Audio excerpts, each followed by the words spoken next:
की जय।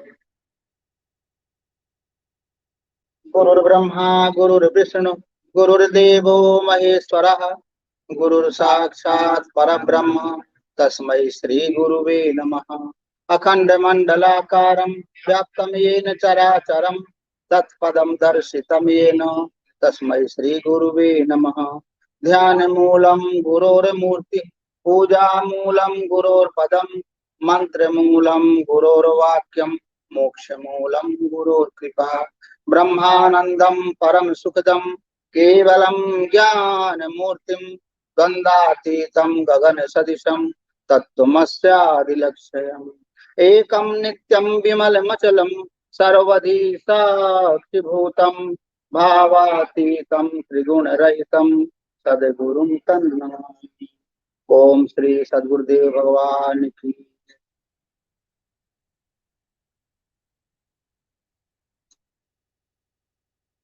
श्री रामचरितमानस श्लोक।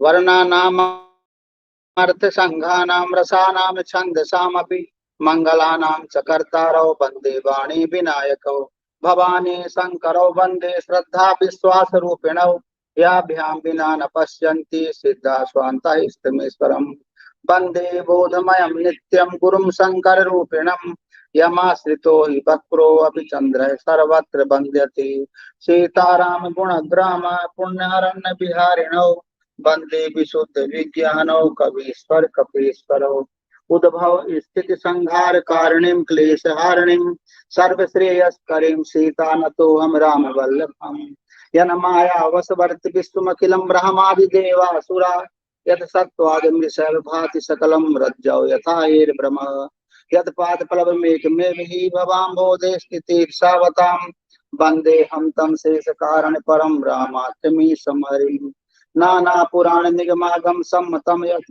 रामायणे निगदितम क्वचिदन्यतो अपि स्वान्तः सुखाय तुलसी रघुनाथ गाथा भाषा निबंध मति मंजुल मातनोति जो सुमिरत सिद्धि होई गणनायक करिवर वदन करौ अनुग्रह सोई बुद्धि राशि शुभ गुण सदन मूक होई वाचाल अंगु चढ़ाई गिरिवर गहन जासु कृपा सुदयाल द्रवौ सकल कलिमल दहन नील सरोरुह श्याम तरुण अरुण बारिज नयन करौ सुमम उर्धाम सदा क्षीर सागर शयन कुंद इंदु समदेह उमा रमन करुणा अयन जाहि दीन पर नेह करौ कृपा मत बंदौ गुरुपद कंज सिंधु नर रूप हरि महामोह तम पुंज जासु बचन रवि कर ओम श्री सद्गुरुदेव भगवान की जय।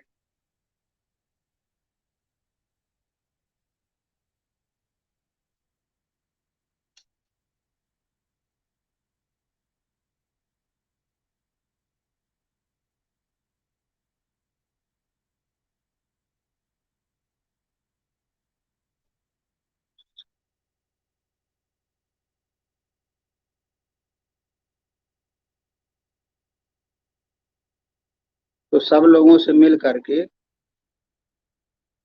भगवान श्री रामचंद्र जी अपने महल को चले।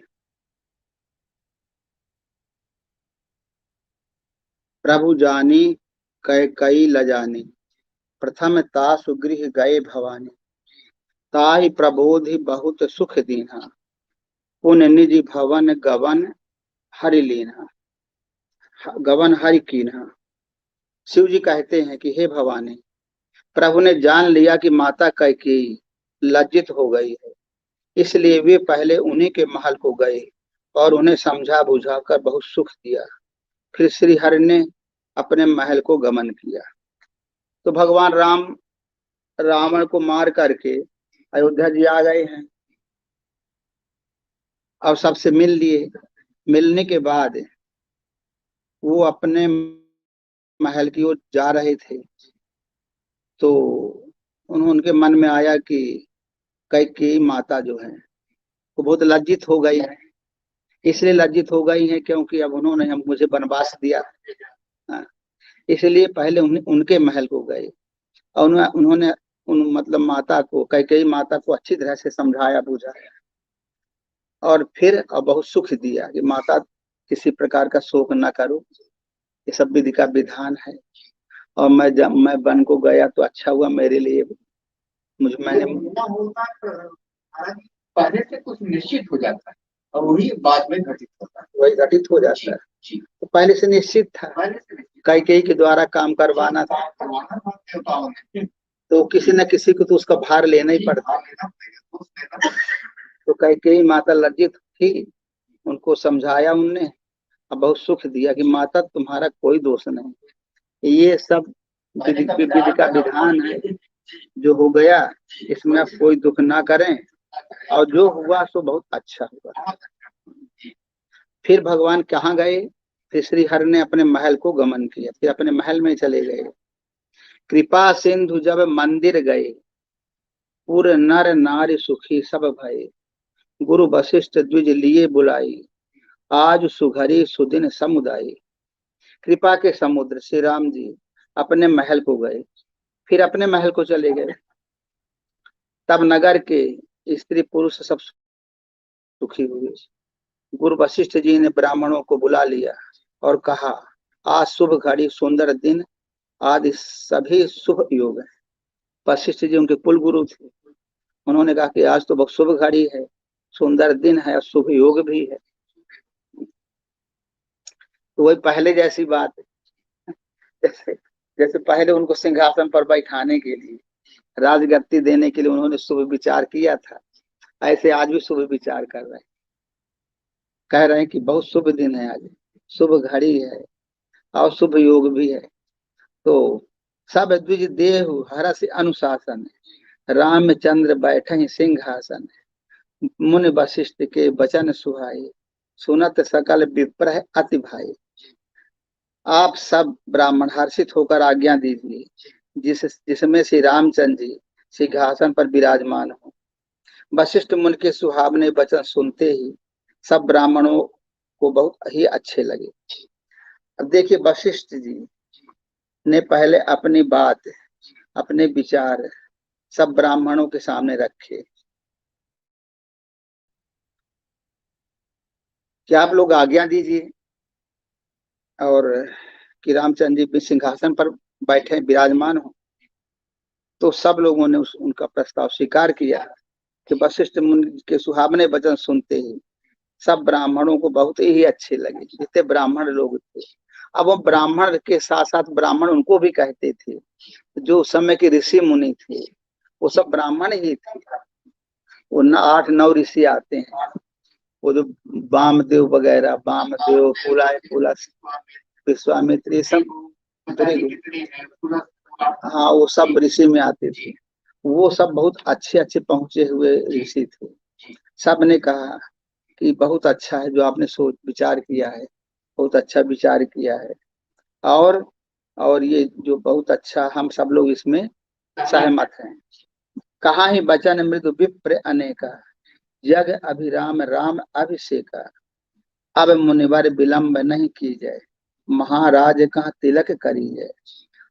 वे सब ब्राह्मणों वे सब अनेकों ब्राह्मण कोवन वचन कहने लगे कि श्री राम जी का राजाभिषेक संपूर्ण जगत को आनंद देने वाला है।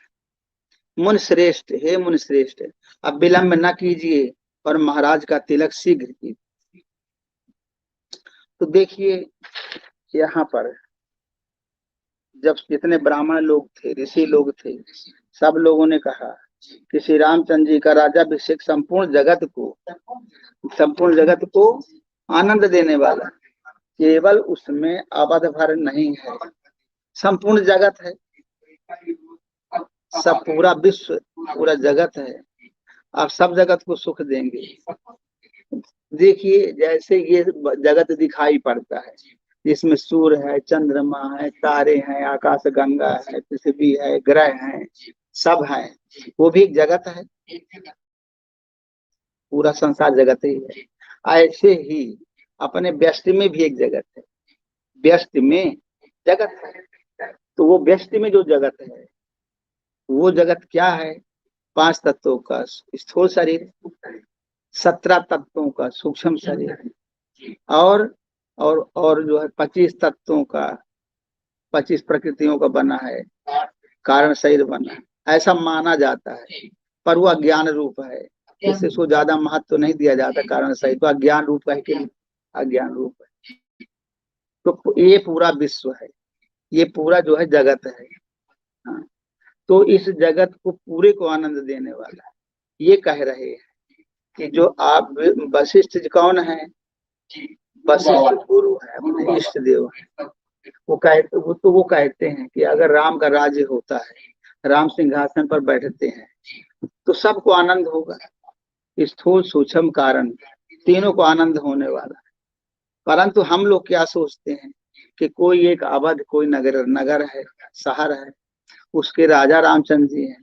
हम लोग एक भौतिक दृष्टि से ये विचार करते हैं कि कोई एक जो भौतिक क्षेत्र में जो भी शहर है, वहाँ के लोग हैं, वहाँ राम नाम के कोई राजा होने वाले हैं, ऐसा हम लोग उसका अर्थ लगाते हैं।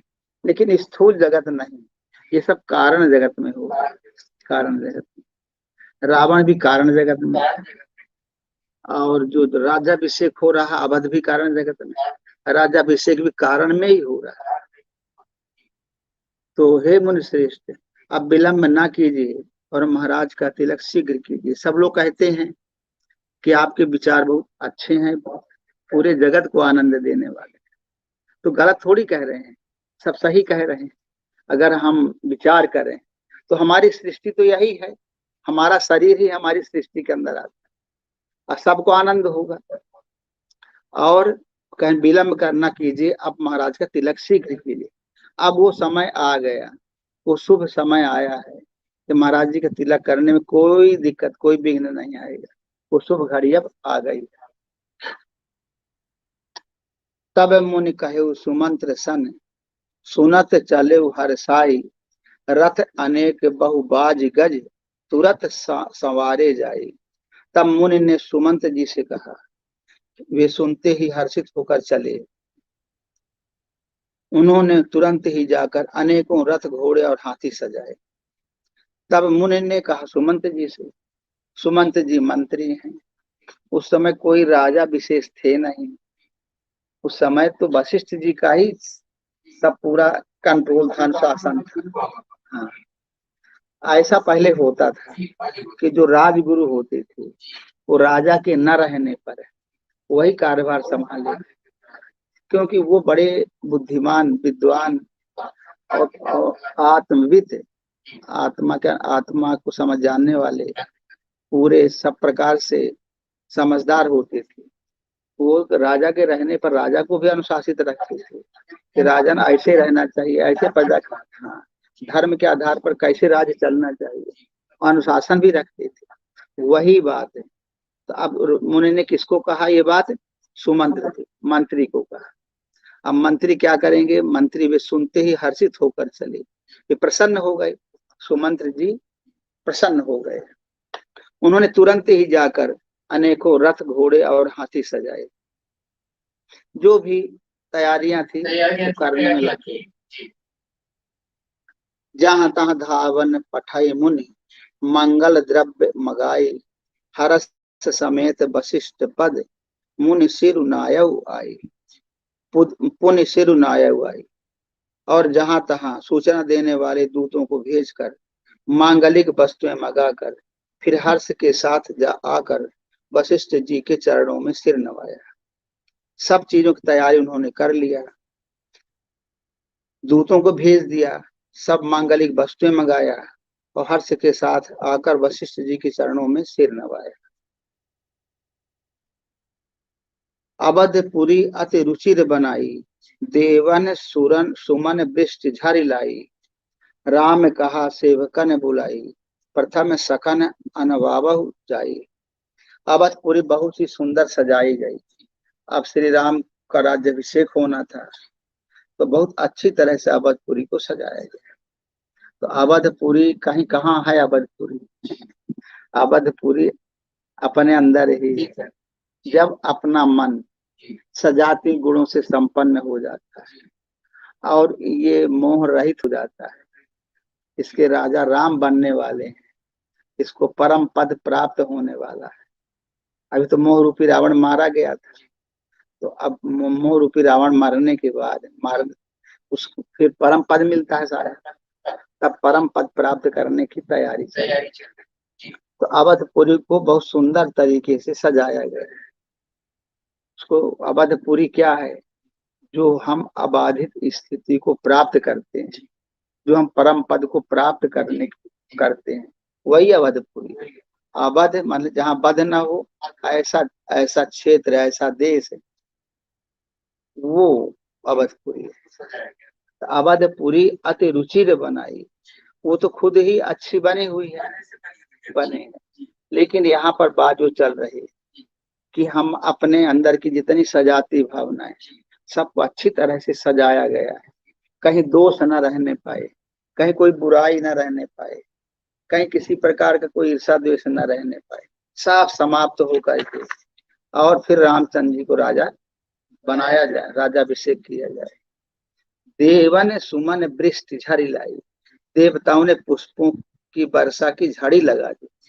वर्षा ही वर्षा हो रही है, पुष्पों की वर्षा का तात्पर्य यह होता है कि अत्यंत आनंद, देवता लोग मन, हाँ, वही पुष्प की वर्षा है, प्रेम की वर्षा है, प्रेम रूप पुष्प की वर्षा हो रही है। रावण के राज में थोड़ी पुष्प की वर्षा करते थे, हाथ जोड़ के रहते। अब स्वतंत्र रूप से भगवान का राज्याभिषेक हो रहा है। हमारे अंदर, साधक के अंदर अब अनुशासन होगा आत्मा का राज्य होगा सब जगह, और माया का राज्य समाप्त हो जाएगा। तो उस चीज के लिए जो देवता है, देवता कौन है, अपने सब अंदर ही देवता है, बाहर के देवता नहीं, अंदर देवता है। ये सब देवता लोग बहुत प्रेम अपना प्रदर्शित कर रहे हैं। सुमन बरसाने का मतलब, पुष्प बरसाने का मतलब अपने प्रेम को प्रदर्शित करते, सब दिखा रहे हैं। किसके माध्यम से, फूलों के माध्यम से। फूलों के, जब आदमी कोई किसी पर प्रसन्न होता है, उसको उपहार देते हैं लोग, कहीं कोई कपड़ा देंगे, कहीं कहीं कोई माला देंगे, कहीं कोई ऐसी वस्तु दे देंगे, हाँ कहीं गुलदस्ता दे देंगे। तो ये सब प्रेम के प्रतीक है ना, प्रेम ही तो दे रहे हैं सब मिला। तो सुनत बचन जहाँ तहाँ जन धाये, सुग्रीवादि सुरत अनवाये, पुण्य करुणा निधि भरत हकारे, निज कर राम जटा निर्वारे। भगवान के वचन सुनते ही सेवक जहां तहां दौड़े और तुरंत ही उन्होंने सुग्रीव आदि को स्नान कराया। अब भगवान ने क्या कहा कि जो मैं तो ठीक है नहाऊंगा ही, पर मेरे जो सखा लोग हैं, उनको सबको तो नहवाओ। ये सब लोग मनुष्य के रूप में बदल गए थे, मनुष्य के रूप में बदल गए थे।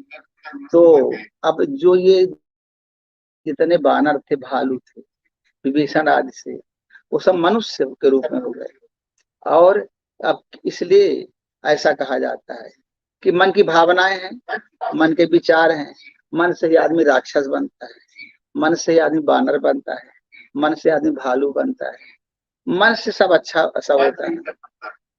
तो कहते हैं कि भगवान के जब वचन सुने तो सेवक लोग दौड़ करके और सुग्रीव आदि को स्नान कराया। फिर करुणा निधान से राम जी ने भरत जी को बुलाया और उनके जटों को अपने हाथों से सुलझाया। फिर भरत जी को बुलाए, अब भरत जी की जटाओं को भगवान ने अपने हाथों से सुलझाया। कहने भरत, तुमने 14 साल तक मेरे लिए कष्ट रहा, तो मैं तुम्हारी जटाओं को सुलझाता हूँ करवाता हूँ। तो अनवाए प्रभु तीनों भाई, भगत बछल कृपाल रघुराई, भरत भाग्य प्रभु कोमल ताई, शेष कोटि सत्य सकहि न गाई। तदनंतर भक्त बत्सल कृपाल प्रभु रघुनाथ जी ने तीनों भाई को स्नान कराया। भरत जी का भाग्य और प्रभु की कोमलता का वर्णन अरबों शेष जी भी नहीं कर सकते। तो भगवान ने देखिए भरत जी की जटाओं को सुलझवाया, उसके बाद तीनों भाई को स्नान कराया। तो कितना भाइयों के प्रति प्रेम है कि नहीं तो अपना स्वयं नहा लेते, नहा लेते हो, पर नहीं, ऐसा उन्होंने नहीं किया। पहले भाई को स्नान कराया, सिपाही हमारे भाई लोग हैं, सब नहा लें, सबको तो शामिल होना पड़ेगा ना और सबका प्रेम जीतना है। तो सबको, सब तीनों भाई को स्नान कराया। फिर भरत जी का भाग्य और प्रभु की कोमलता का वर्णन, इतना भरत जी का प्रेम है भगवान के प्रति, और प्रभु की कोमलता इतनी है कि भाई को इतना महत्व देते हैं। तो इसका वर्णन शेष जी भी, अरबों शेष जी भी नहीं कर सकते। तो एक ये हमारे अंदर सद्गुणों की परिसीमा है। ये हमारे जिस, जब किसी के अंदर अच्छे विचार पैदा हो जाते हैं, अच्छे भाव पैदा हो जाते हैं, तब आदमी सब अच्छे कार्य करने में लग जाता है, सतोगुणी कार्य करता है, सतोगुणी कार्य करता है। अच्छे विचार जब आ जाते हैं, तब आदमी के अंदर स्वतः भावना पैदा होती है कि आदमी अच्छे कार्य में लग जाता है। जब आदमी के अंदर रजोगुणी तमोगुणी भावना आती है, तब आदमी अपने सिवा दूसरे को नहीं सोचता है, अपने आदमी अपना ही अपना चाहता है। जितना अज्ञान जाता ज्यादा आएगा, उतना ही आदमी फिर सेल्फिश हो जाता है और आदमी स्वार्थी बन जाता है। और जिसके अंदर जितना ही सतोगुणी भावनाएं रहेंगी, वो परोपकारी होगा, हर कदम को फूंक फूंक कर रखेगा, कहीं मुझसे गलती ना हो जाए, मैं ऐसा कोई काम ना कर बैठूं कि दूसरे का दिल दुखे, क्योंकि दूसरे के दिल को भी समझने की क्षमता आ जाती है। और जिसकी बुद्धि मोटी होती है, वो अपने दिल की समझ लो तो बहुत है, दूसरे के दिल का क्या समझेगा। जिसकी बुद्धि बहुत सात्विकी रहती है, हाँ भाई, जिसकी बुद्धि सात्विकी होती है, वो इतना बारीक उसका बुद्धि हो जाती है कि अपने दिल की तो समझता ही है और दूसरों के दिल की बातें भी समझने लगता है कि ये भी हमारे भाई हैं, ये भी हमारे परिवार के हैं, हम इनको कैसे हम व्यवहार करना चाहिए, कैसे बर्ताव करना चाहिए। तो ये सब कब होता है, जब आदमी सात्विकी वृत्ति का हो जाता है, तब आदमी सब समाज को लेके चलता है, परिवार को लेके चलता है, अपने भाइयों को, बहनों को, माता को, पिता को, सभी संबंधों को सही ढंग से क्रियान्वित करता है। तो ये कब होता है, जब आदमी के अंदर सतगुणी भावनाएं, सत्व गुण वाली भावनाएं रहती है, सत्वगुणी भावनाएं रहती है, तब ये अपने आप होते हैं, किसी को बताने की आवश्यकता नहीं रहती। जो ज्यादा सेंसिटिव होगा, जो ज्यादा संवेदनशील होगा, वो उतना ही अच्छा व्यक्ति माना जाता है। आज जो अपने आप खा ले, अपने पहन ले और दूसरों को ध्यान न दे, वो क्या माना जाएगा, वो अपने के लिए ही सब कुछ कर रहा है, अपने खाने के लिए, अपने पहन, उसको किसी से मतलब नहीं, ना किसी खाने से मतलब, ना पहनने से मतलब, न रहने से मतलब, अपने तक ही सीमित है। तो क्या हुआ, वो स्वार्थी है, स्वार्थ है उसके अंदर। तो किसका भला करेगा, दूसरों का भला सोचेगा नहीं, दूसरों के लिए नहीं सोचेगा, केवल अपने लिए सोचेगा। तो भगवान राम ने क्या किया कि पहले भरत जी की जो जटा था उसको सुलझवाया, फिर तीनों भाई को स्नान कराया, स्नान कराने के बाद और फिर कहते हैं कि पुण्य निज जटा राम बिबराए, गुरु अनुशासन माग नहाए। फिर श्री रामचंद्र जी ने अपनी जटाएं खोली और गुरु जी की आज्ञा मांग कर स्नान किया। फिर राम जी की आज्ञा, उन्होंने अपनी जटा ठीक करवाई। अब 14 साल तक सब में पूरा जटा में पट्टा बन गया था कभी नहाने को मिला, कभी न मिला, अपना जटा जूट बांध लिए, जटा जूट बांध लिए। हम लोगों के भी जटाएं पहले जब आई थी तो बाल नहीं बनवाने का रिवाज नहीं था यहाँ, तो बाल नहीं बनवाते थे, अब बड़े बड़े बाल रहते थे। अब वो सब समेट गए एक में। अब कुछ दिन तक अगर आदमी ऐसा ही रहा ना कुछ करे, तो एकदम से वो बन जाते, लट बन जाते। अब उनको जो है ना, फिर इतना लट बन जाते कि उनके अंदर जुआ पड़ जाते। अब जब जुआ पड़ गए, अब उसको फिर क्या करना पड़ता है, फिर परेशान हो जाता है आदमी, फिर वो खुजलाता रहता है, जुआ सारे घूमते रहते अंदर। फिर फिर उनको, फिर अगर कोई ध्यान न दे उनको, कंघी करके चाहे बल्लटों को निरुआ रहे और चाहे फिर बाल बनवा दें, बाल बनवा दे, तब छुट्टी होती, नहीं तो वो लट छोड़ती नहीं। ऐसा होता है। बहुत महात्मा लोग जटा जटा रखे भी रहते हैं, तो फिर वो उसकी ट्रीटमेंट करते हैं कि जुआ हुआ सब मर जाए, फिर दवाई डाल के सब मर डाल। तो भैया जटा रखना बहुत कठिन चीज हो गया है आज के जमाने में। जटा रख ले कोई, बड़ी परेशानियों का सामना करना, सफाई बहुत मांगता है। गरम भी, पूरा सिर गरम हो जाता है, पूरा सिर गरम हो जाता है। तो रघुनाथ जी ने 14 साल तक जटा रखा। अच्छा, उस साथ जटा थी, उनको सबको अलग अलग करवाया। अब मूर्त तो घुटवा नहीं सकते थे क्योंकि वो गड़बड़ हो जाता। फिर राजाओं के जमाने उस समय जटाएं वो रखी जाती थी, पर रखे जाते। तीनों भाइयों को तो करने के बाद श्री रामचंद्र जी ने अपनी जटाएं खोली और गुरु जी की आज्ञा मांगकर स्नान के सब अलग अलग करवा दिए, कंघे उंघे लगा के सब सही कर। फिर स्नान करके प्रभु ने आभूषण धारण किए। अब उनको राजा बनना है, तो राजा वाली पूरा पोजीशन सब बनाना पड़ा उनको। आभूषण धारण किए, उनके सुशोभित अंगों को देखकर सैकड़ों असंख्य कामदेव लजा गए। इतनी सुंदरता है उनमें कि जिंदगी मर गए 14 साल धूप में घूमते घूमते, पैर में जूते नहीं, शरीर में कपड़े नहीं, आया कम से कम कपड़े में रहना, उदासीन अवस्था में रहना, किसी चीज को इच्छा नहीं। ऐसा करते करते तो अब उन्होंने क्या किया कि सब बढ़िया जो है अच्छे से नहाया धोया सब कुछ किया, तो धीरे धीरे सुंदर लगने लगे। तो कहते हैं कि उनके अंगों को देखकर सैकड़ों कामदेव लजा गए। वैसे ही सुंदर थे, और सुंदरता आ गई। तो सासु ने सादर जानकी मज्जन तुरत कराई, दिव्य बसन बर भूषण अंग अंग सजे बनाई। सासुन सादर जानकी, सासुओं ने जानकी जी को आदर के साथ तुरंत ही स्नान करा के उनके अंग अंग में दिव्य वस्त्र और श्रेष्ठ आभूषण भली भांति सजा दिए। देखिए, दुख के बाद फिर सुख मिलता। 14 साल का दुख, अब सुख में सुख हो रहा। तो उनको उनको जो है सीता जी को नहला के और उनके अंग अंग में दिव्य वस्त्र पहनाए। ऐसे वस्त्र, वो ऐसे साधारण वस्त्र नहीं, वो दिव्य वस्त्र, दिव्य वस्त्र और श्रेष्ठ आभूषण।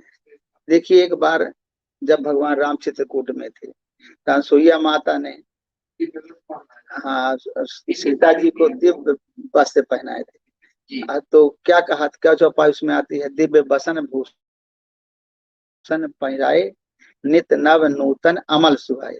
वो हमेशा नए बने रहते। जैसे आजकल टेरी टेरी लेन के कपड़ा, टेरी काट के कपड़े होते हैं, वो थोड़ा खींच दीजिए, वो साफ है साफ बने रहते। ऐसे ही कपड़े दिव्य बसन।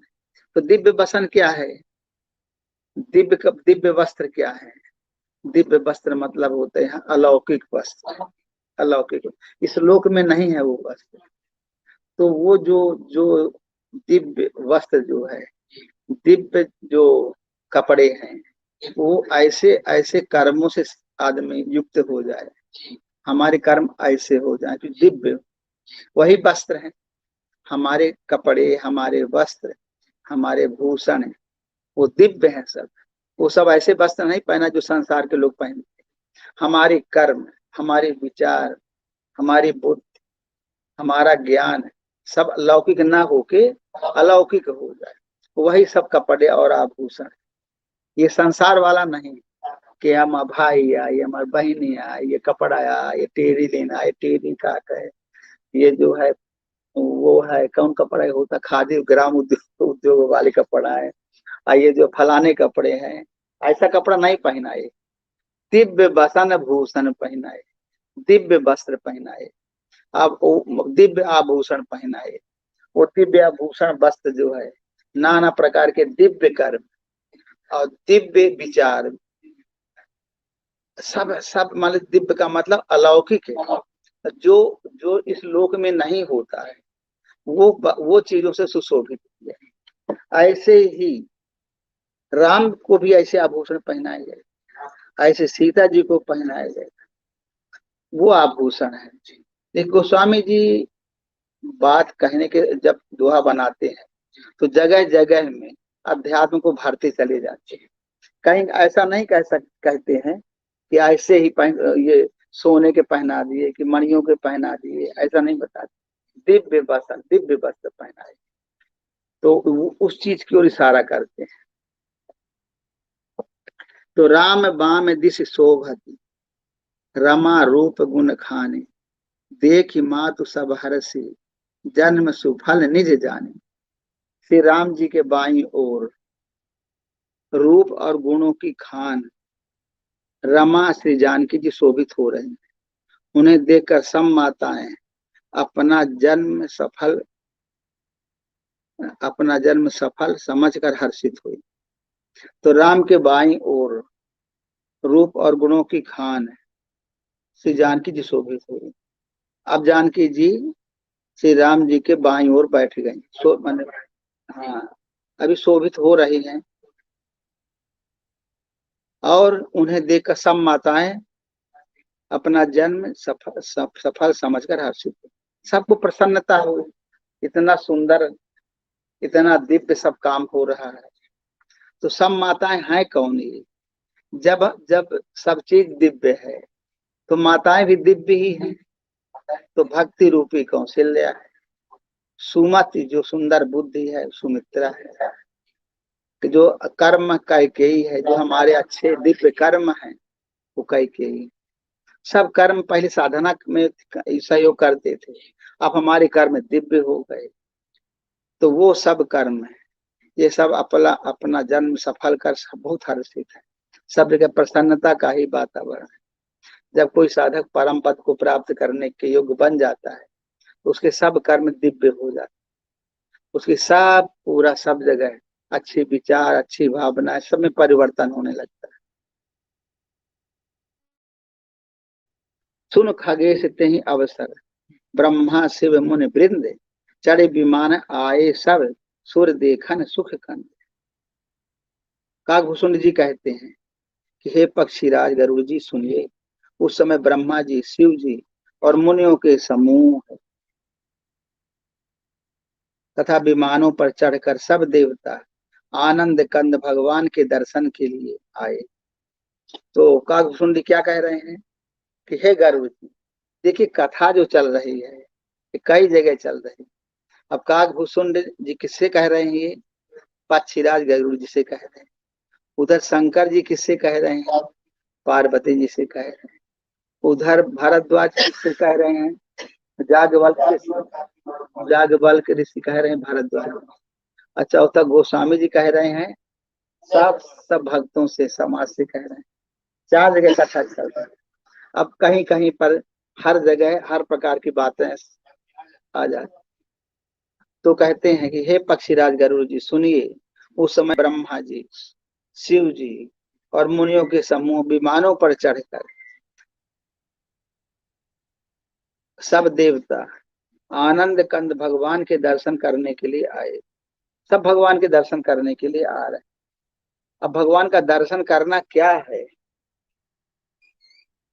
कहते हैं कि ब्रह्मा जी आए, शिव जी आए और मुनियों के समूह आए। कैसे आए? विमानों पर चढ़े। सब देवता आनंद कंद भगवान के दर्शन के लिए आए।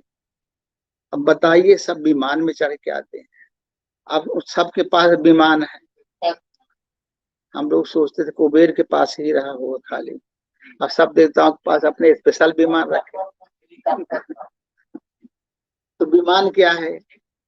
ये जो अपना मन है, जो जो इतनी गति से चलता है, वही विमान है। विमान कोई ऐसा चीज नहीं है कि जो कि कहीं कोई भौतिक रूप में बना हो। जो मन है अपना, यही तो सबसे ज्यादा तेज चलने वाला है, यही विमान है।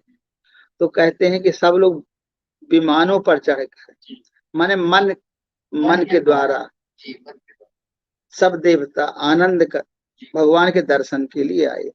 जिस समय किसी साधक को परम पद की प्राप्ति होती है, उस समय फिर उसमें जितने देवी देवता है वो सब उसी परम पद उसी ये सब जितने ब्रह्मा शिव जी मुनि सब चीज है, ये सब संसार के तत्व है और वो परम पद को प्राप्त करने वाला साधक है।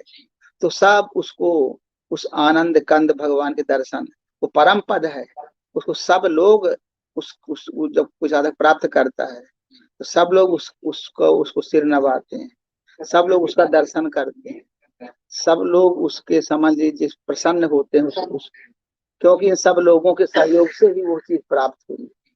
ऐसा इसका मतलब है। ये जितने तत्व हैं, चाहे ब्रह्मा हो, चाहे शिव जी हो, चाहे मुनि लोग हो, चाहे देवता हो, ये सब संसार के तत्व, संसार क्षेत्र में रहते हैं। और परमात्मा संसार क्षेत्र सबसे अलग है, वो परम पद जो मिलता है वो सबसे अलग है, वो सबसे अलग है, सबके अंदर सबसे बड़ा है, ऐसी स्थिति वाला है। तो अब साधक को परम पद मिलने जा रहा है। तो प्रभु बिलोक मुन मन अनुरागा, तुरत दिव्य सिंहासन मगा, रवि सम तेज सुबरन न जाई, बैठे राम द्विजन सिर नाई। प्रभु को देख कर मुन वशिष्ठ जी के मन में प्रेम उभर आया, उन्होंने तुरंत ही दिव्य सिंहासन मंगवाया, जिसका तेज सूर्य के समान था, उसका सौंदर्य वर्णन नहीं किया जा सकता। ब्राह्मणों को सिर नवाकर श्री रामचंद्र जी उस पर विराज गए। तो पहले भगवान राम और जानकी जी आके पहले खड़े रहे कहीं किसी जगह पर, फिर वशिष्ठ जी ने प्रभु को देखा तो उनका मन में प्रेम भर आया, उन्हें तुरंत एक दिव्य सिंहासन मिला। देखिए सिंहासन भी दिव्य, ये सिंहासन नहीं संसार वाला, दिव्य सिंहासन नहीं, दिव्य सिंहासन, ये संसार के वाला सिंहासन नहीं, वो परम पद वाला सिंहासन, सब दिव्य ही है। उन्होंने दिव्य सिंहासन मंगवाया जिसका तेज सूर्य के समान। अब सूर्य भी उसके सामने क्या है, जो परम पद उसके सामने सूर्य भी कोई चीज नहीं। तो जिसका तेज सूर्य के समान था, उसका सौंदर्य वर्णन नहीं किया जा सकता। ब्राह्मणों को सिर नवाकर श्री रामचंद्र उस पर विराज गए। ब्राह्मणों को सिर नवाया, जितने ब्रह्म को जानने वाले ऋषि मुनि सबको सिर नवाया और फिर वे श्री रामचंद्र उस पर बैठ गए, सिंहासन पर बैठ गए। तो जनक सुता समेत रघुराई, पेख प्रहर से मुनि समुदायी, वेद मंत्र तब द्विजन उचारे, नभ सुर मुनि जय जयति पुकारे। श्री जानकी जी के सहित श्री रघुनाथ जी को देखकर मुनियों का समुदाय अत्यंत ही हर्षित हुआ कि सीता और भगवान राम जी बैठ रहे हैं अब सिंहासन पर। तो मुनि लोगों ने जब देखा तो बहुत हर्षित हुए। तब ब्राह्मणों ने वेद मंत्रों का उच्चारण किया, आकाश में देवता और मुनि की जय और मुनि जय हो ऐसी पुकार करने लगे। तब जब कोई साधक परम पद को प्राप्त करता है, उसको वो पद मिलता है, वो भी तो पद कहा गया ना, एक परम पद, तो उसको प्राप्त करता है तब सब हर्षित हो जाते हैं, क्योंकि सर्वोत्तम पद है, सबसे उत्तम पद है, परम पद है। तो मुनियों का जो समुदाय है अत्यंत हर्षित हुआ। तब ब्राह्मणों ने वेद मंत्रों का उच्चारण किया। सब लोग वेद शास्त्र जितने हैं सब उनका गुणगान करते हैं। आकाश में देवता और मुनि जय हो ऐसी पुकार करते। जितने देवता हैं, मुनि लोग हैं, जितनी सजाती भावना है, सब उनका जयकारा कर रहे हैं, सब उनकी स्तुति करती हैं। ऐसा स्थिति का वर्णन ये हो रहा है। प्रथम तिलक वशिष्ठ मुनि कीन्हा, पुण्य सब विप्रन आय सुदीन्हा, सुत बिलोक हर्षि महताई, बार बार आरती उतारी। पहले मुनि वशिष्ठ जी ने तिलक किया, फिर उन्होंने सब ब्राह्मणों को तिलक करने की आज्ञा दी। पुत्र को राज सिंहासन पर देखकर माताएं हर्षित हुई और उन्होंने बार बार आरती उतारी। पहले वशिष्ठ जी ने तिलक किया। वशिष्ठ जी मतलब अपने इष्ट देव ने तिलक किया। देखिए गुरु की तो उसको परम पद दिलवाते हैं। वही तो तिलक करना है, वही वही रिकमेंड करते हैं कि को तिलक किया जाए। और फिर उन्होंने सब ब्राह्मणों को तिलक करने की, सब ब्राह्मणों ने किया जो ब्रह्म को प्राप्त किए हुए ब्रह्म ऋषि हो, हाँ, उन्होंने सब तिलक किया। पुत्र को सिंहासन पर देखकर माताएं हर्षित हुई, उन्होंने बार बार आरती उतारी। अब जितनी सजाती प्रवृत्तियां हैं, सब प्रसन्न हो गए और सब बार बार आरती उतार। तो तिलक कौन करते हैं? वशिष्ठ, सब ब्राह्मण लोग और माताएं आरती उतारती हैं। आरती उतारने का मतलब क्या हुआ कि उनका जो है एक प्रकार से उन प्रसन्नता व्यक्त करती हैं। कोई आरती उतार, जब आदमी प्रसन्न हो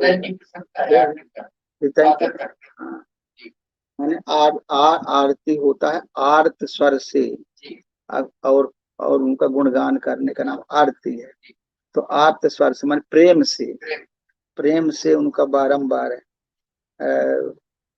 थाली सजा के और उनकी आरती उतारना, उनकी प्रशंसा करना, उनकी उनकी स्तुति करना, ये सब आरती होता, दिव्य आरती हो। सब दिव्य काम हो रहा है। तो पहले वशिष्ठ जी ने तिलक किया, सब ब्राह्मणों ने सब ब्राह्मणों को तिलक करने की आज्ञा दी। सबका रिकमेंडेशन होता है। जब कोई साधक परम पद को प्राप्त करता है तो सब लोग चाहते हैं, तभी हो सकता, कोई विरोध नहीं करेगा। अगर कोई विरोध करेगा तो प्रकृति है अभी, अगर कोई साधक परम पद प्राप्त कर रहा है और उसका कोई विरोध करता है, इसका माया अभी विरोध करती है। माया का कुछ कर्जा बाकी इसलिए नहीं मिलेगा, इसे परम पद नहीं मिलेगा। कब मिलता है? जब सब प्रसन्न हो, प्रकृति की तरफ से पूरा रिकमेंडेशन हो, सिफारिश हो कि इनको परम पद दिया जाए, कोई उसमें विघ्न बाधा पैदा न करे। देखिए पहले वाले विघ्न बाधा हो गई थी ना, पहले जब राज सिंहासन राम को होना था तो उसे विघ्न बाधा तैयार हो गई थी, देवताओं ने डाल दिया, उधर कैकेयी आ गई सामने, उनकी माता ही आ गई, मंथरा आ गई। तो जब कोई कार्य होता है और उसमें सबकी सहमति होती है, तब वो काम अच्छी तरह से सिद्ध होता है, और नहीं तो कोई ना कोई बाधा उसमें आ जाती है। तो जो बाधा जब आती है, इसका मतलब कि हमारे कार्य में कोई कमी है, अभी अभी हमारी काम ठीक से नहीं है, इसलिए बाधा आती है। तो भगवान राम को क्या क्या कमी थी कि अभी राम नहीं थे। अभी राम जो है राम नहीं थे सही, इसलिए बाधा आई। राम जो है सही राम नहीं बने थे, अधूरे राम पे तो कोई गद्दी पर बैठा रहे। तो कोई अगर साधक परम पद को नहीं प्राप्त किया और उसको पूरा दे दिया गया, परम पद का तिलक लगा दिया गया, तो अनसक्सेस हो जाएगा, वो सफलता नहीं मिलेगी, फेल हो जाएगा। अभी मोह रूपी रावण बैठा है और मोह रूपी रावण हंस रहा है कि ये देखो ये क्या हो रहा है, राज्य हमारा सब जगह है और इनको राजगद्दी में बैठा दिए। तो वो नहीं, वो तो कहेगा कि इससे कुछ नहीं होने वाला है, राजगद्दी मिल भी गई तुम सब मेरे अंदर अंदर में, मेरे कंट्रोल में, कोई क्या करेगा मेरा, उसको जीत थोड़ी सकते हैं राम। कोई भी साधक अगर परम पद किसी को दे दिया जाए, कह दिया जाए कि तुम परम पद पा गए, तो झूठा हो जाएगा ना। परम पद तो तब माना जाएगा जब मोह रूपी रावण मारा जाएगा, उसके बाद जब मिलेगा वो पद, तब वो सही परम पद होगा। तो इसमें गोस्वामी जी ने सही परम पद कैसे मिलता है उसका वर्णन किया है कि जब सब हमारे अंदर के सभी देवी देवता, सब सजाति गुण सब हमारा सपोर्ट करें, और प्रकृति भी हमारा सपोर्ट करे, हमारा सहयोग करे, कहीं कोई विघ्न न आवे, निर्विघ्न रूप से हमारा राज्याभिषेक हो, हम परम पद को प्राप्त करें और सब हमारा सहयोग करें, वो कहलाता है परम पद। तो साधक को परम पद मिल रहा है। तो जनक सुता समेत रघुराई नहीं हो गया है। फिर विप्रन दान विविध विधि दीन, जाचक सकल अजाचक कीन, सिंहासन पर त्रिभुवन असाई, देख सुरन दुंदुभी बजाई। उन्होंने ब्राह्मणों को अनेकों प्रकार के दान दिए और संपूर्ण याचकों को अयाचक दान दिया बना दिया। संपूर्ण संपूर्ण याचकों को अयाचक बना दिया। और त्रिभुवन के स्वामी श्री रामचंद्र जी को अयोध्या के सिंहासन पर विराजित देखकर देवताओं ने नगाड़े बजाए। तो क्या हुआ कि विप्रन दान विविध विधि दीने, ब्राह्मणों को अनेकों प्रकार के दान दिए, वस्त्र हैं, मणि हैं, आभूषण है, हाँ सब प्रकार के दान दिए और संपूर्ण याचकों को अयाचक बना दिए। इतना दान दिया, इतने दान दिए गए कि जाचक सकल अयाचक किन, जो जितने मांगने वाले थे सबको इतना दान दिए कि वो अयाचक बन गए, वो अब भिखारी नहीं रह गए, वो माला वो जो है सब माला माल हो गए। इतना दान दिया गया। त्रिभुवन के स्वामी श्री रामचंद्र जी को अयोध्या के सिंहासन पर विराजित देखकर देवताओं ने नगाड़े बजाए। जब श्री रामचंद्र जी सिंहासन पर बैठे, सब लोगों ने क्या किया? नगाड़ा बजाया, ध्वनि किया सब लोगों ने। ये अब भगवान राम को प्रसन्नता पूर्वक खुशी उन्होंने जाहिर किया कि भगवान को बैठा दिया गया सिंहासन पर। तो जब कोई साधक परम पद को प्राप्त करता है, सब लोग प्रसन्न हो जाते, सब प्रसन्न हो जाते। नभ दुंदुभी बाजहि विपुल गंधर्व किन्नर गावहि, नाचहि अप्सरा वृंद परमानंद सुर मुनि पावहि। भरतादि अनुज विभीषणांगद हनुमदादि समेत ते, गहे छत्र चामर बेजन धनु अस चर्म शक्ति विराजते। आकाश में बहुत से नगाड़े बज रहे, गंधर्व और किन्नर गा रहे, अप्सराओं के झुंड नाच रहे, देवता और मुनि परमानंद प्राप्त कर रहे हैं।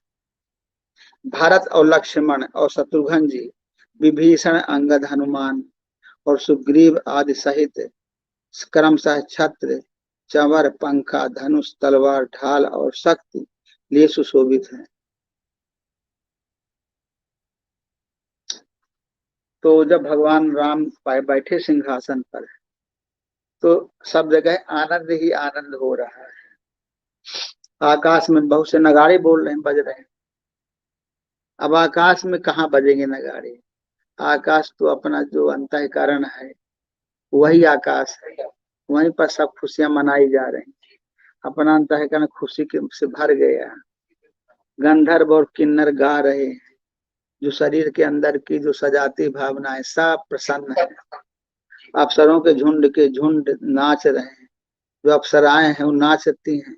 जो खुशी का माहौल तैयार करने वाले लोग हैं वो सब खुशियों से भर गए हैं और प्रसन्नता और मुनि परमानंद प्राप्त कर रहे हैं। देवता और मुनि परमानंद प्राप्त कर रहे हैं। देवता और जो मुनि है, देवता लोग, मुनि लोग परम आनंद को प्राप्त कर रहे हैं। बहुत आनंद, तमाम दुखी थे देवता लोग, तब दुख दूर हो गया। इस प्रकार मुनियों को बड़ा दुख था रावण के आतंक से, तो सबको बहुत आनंद आ गया। परमात्मा का आनंद मिलने लगा, परमानंद मिल रहा है। भरत, लक्ष्मण और शत्रुघ्न जी, विभीषण, अंगद, हनुमान और सुग्रीव आदि सब क्रमशः छत्र, चवर, पंखा, धनुष, तलवार, ढाल और शक्ति सुशोभित है। सब अपने अपने अस्त्र शस्त्र लेकर के सब खड़े हुए हैं। श्री सहित दिनकर वंश भूषण काम बहुविध सोहई, नव अम्बुधर बर गात अंबर पीत सुरमन मोहई। मुकुटादि मुकुटांग दादि विचित्र भूषण अंग अंग प्रति सजे, अम्भोज नयन विशाल उर्भुज धन नर निरखंत।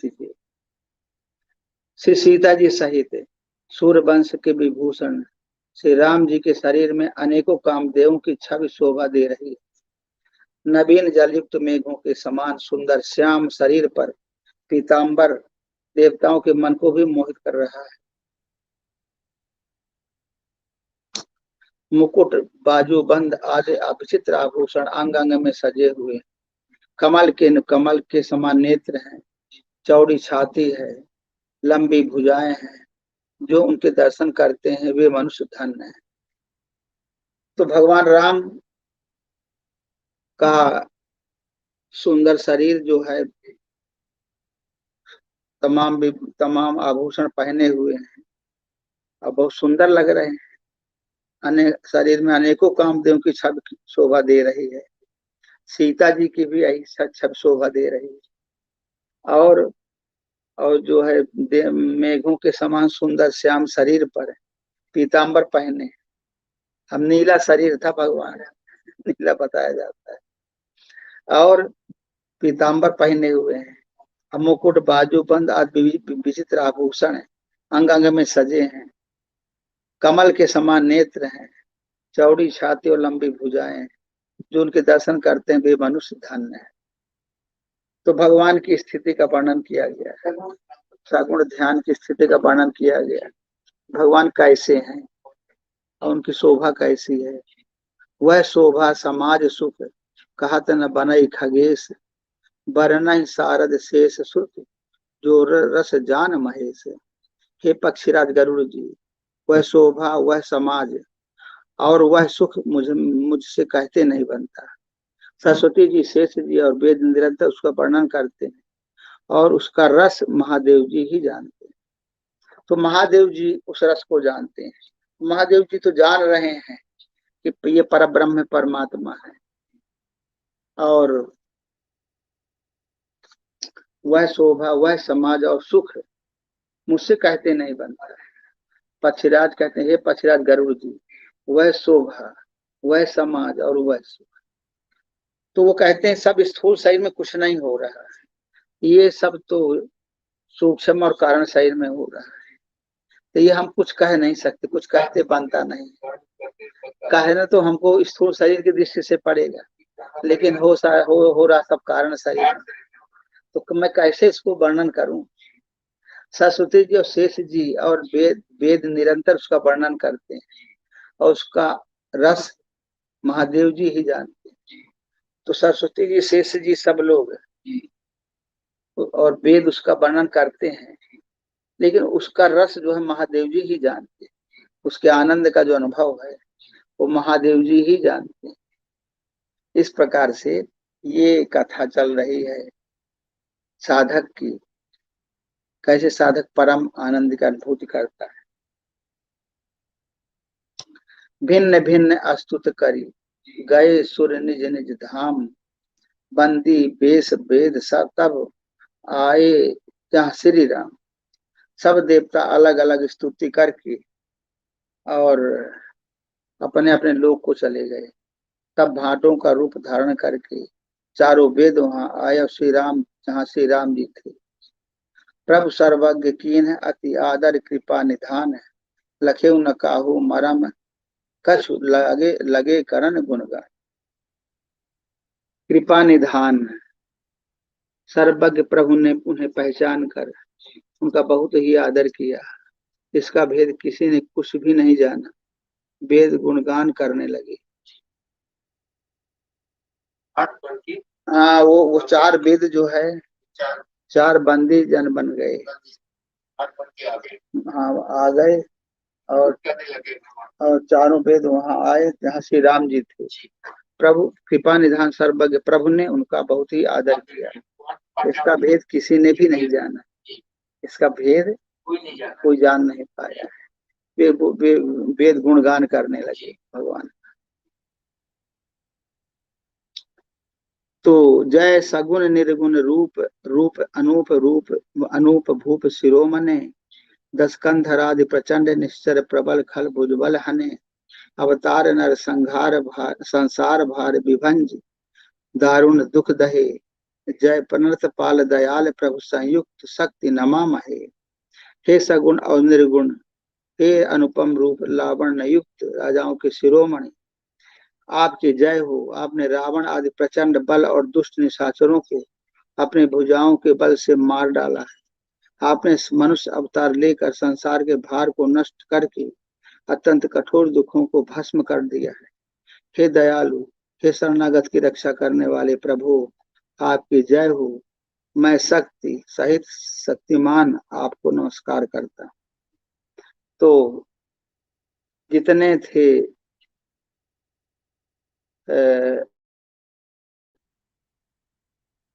देवता मुनि और जो बंदीजन लोग थे चारों वेद के रूप में, वो सब जो है भगवान के सगुण और निर्गुण दोनों रूपों का स्तुति कर रहे हैं और कह रहे हैं, हे राजाओं के शिरोमणि, आपकी जय हो।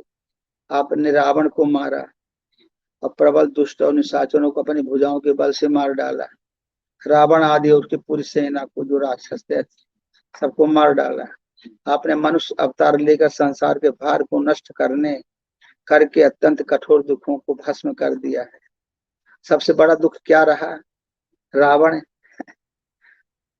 आपने मनुष्य अवतार लेकर संसार के भार को नष्ट करके अत्यंत कठोर दुखों को भस्म कर दिया है। हे दयालु, हे शरणागत की रक्षा करने वाले प्रभु, आपकी जय हो। मैं शक्ति सीता जी सहित शक्तिमान आपको नमस्कार करता हूँ। तो सब लोग भगवान की प्रशंसा कर रहे हैं और उनको नमस्कार कर रहे हैं। उसके साथ ही आज का सत्संग का समय समाप्त होता है। ओम श्री सद्गुरुदेव भगवान की जय।